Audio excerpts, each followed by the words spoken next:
অবশেষে উত্তপ্ত সন্দেশখালিতে পৌঁছলেন রাজ্যের বিরোধী দলনেতা শুভেন্দু অধিকারী।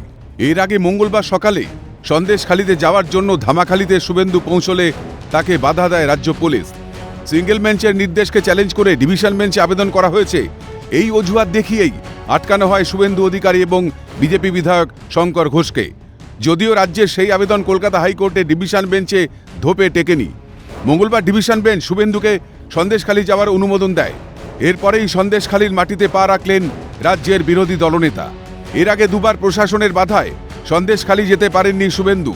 চলতি মাসের 12 তারিখে সন্দেশখালির নির্যাতিতাদের পাশে দাঁড়ানোর জন্য বিধানসভা থেকে দলীয় বিধায়কদের সঙ্গে নিয়ে বাসে করে রওনা দিয়েছিলেন বিরোধী দলনেতা, কিন্তু সায়েন্স সিটির কাছে তাদের আটকে দেয় পুলিশ। এরপর গত বৃহস্পতিবার 3 বিধায়ক চন্দনা বাউরি, তাপসী মণ্ডল এবং শঙ্কর ঘোষকে সঙ্গে নিয়ে সন্দেশখালির উদ্দেশ্যে রওনা দিয়েছিলেন শুভেন্দু।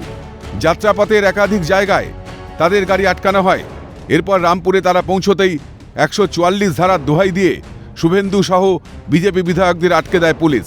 তবে সব বাধা অতিক্রম করে আদালতের অনুমোদন নিয়ে সন্দেশখালিতে পৌঁছলেন বিরোধী দলনেতা। রাজ্যের তরফে শুভেন্দুর এই যাত্রাকে আটকানোর জন্য আপ্রাণ চেষ্টা চালানো হলেও তা কাজে আসেনি। এ নিয়ে শেষ হাসি হাসলেন শুভেন্দুই। এতে শুভেন্দুর বড় জয় হলো বলছে ওয়াকিবহাল মহল।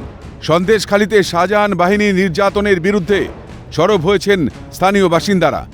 লোকসভা ভোটের মুখে শাহজাহানদের কুকীর্তির কথা প্রকাশ্যে চলে এলে জনগণের মধ্যে বিরূপ প্রভাব পড়তে পারে। সেজন্যই কি শুভেন্দুদের আটকাতে এত মরিয়া রাজ্য প্রশাসন? ক্যালকাটা নিউজ।